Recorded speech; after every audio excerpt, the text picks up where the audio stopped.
Saudara, kami akan mengajak Anda berbincang dengan Sekretaris Daerah Provinsi Jawa Timur. Pak, boleh mohon waktu sebentar Pak, Kompas TV kita sedang breaking news. Iya, mohon sebentar, iya waktunya Bapak. Tadi proses pencarian, proses untuk melihat peninjauan bangunan ini juga sudah dilakukan. Bapak, bagaimana kalau menurut Bapak, apakah untuk penyebab utamanya ini sudah ditemukan? Kita fokus dulu, kita melanjutkan pencarian penyelamatan yang masih hidup ya. Jadi semalam kita sampai pagi dapat mengevakuasi 11 orang dan kondisinya memang agak kritis. Dan kita tadi masih bisa menemukan lagi, ada 7 orang lagi yang diperkirakan masih hidup, masih bisa komunikasi, suplai makanan oksigen. Jadi kali ini kami ingin dengan semua tim yang ada bantuan dari Basarnas dari Semarang ya, kemudian dari Jogja dan juga BPBD yang dari kabupaten kota dan peralatan-peralatan dengan damkar kita sudah lagi berusaha, insya Allah sudah ditemukan, tinggal bagaimana mencari jalan itu. Jadi fokus itu. Yang kedua adalah bagaimana kita melayani yang di rumah sakit. Yang kemarin sudah 84, ada yang pulang, kemudian ada yang operasi dan sebagainya. Dipastikan untuk yang masuk ke RSUD di-cover oleh kabupaten kota atau Kabupaten Sidoarjo. Kemudian untuk yang di luar rumah sakit RSUD di-cover oleh Pemprov. Jadi dan kita lakukan langkah sejak tadi malam untuk wali santri keluarganya yang sudah menemukan putra-putrinya diharapkan segera pulang ya, kita liburkan sehingga untuk menambah situasi di sini bisa lebih kondusif ya. Jadi kalau untuk penyebab ya tentu kami sudah berkoordinasi dengan pihak yang berwenang dalam hal ini untuk bisa mengasesmen seperti apa.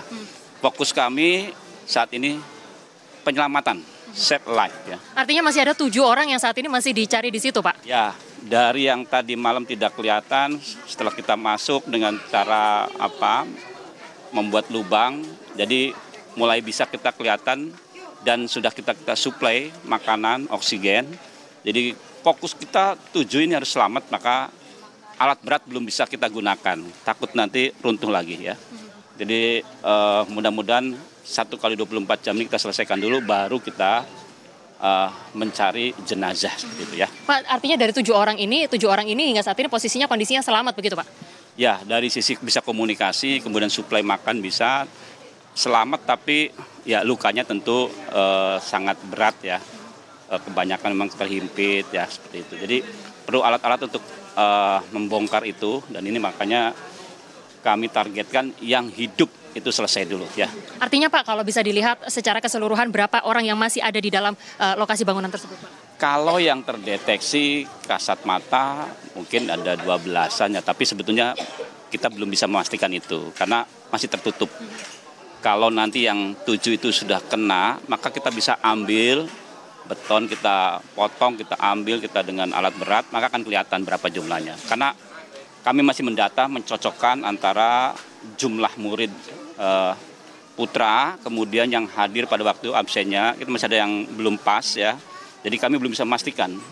Yang pasti masih ada beberapa yang memang tidak terdeteksi dan itu meninggal ya. Pak, proses evakuasi ini artinya akan berlangsung sampai kapan Pak? Ya, kita kalau mereka bisa supply dan masih bisa hidup, tentu sepanjang itu bisa kita lakukan ya. Kalau kita tidak bisa supply, mungkin 1-2 hari bisa berhenti karena meninggalnya karena pertama memang makanan, yang kedua oksigen, yang ketiga injurinya, lukanya, yaitu yang paling berat itu.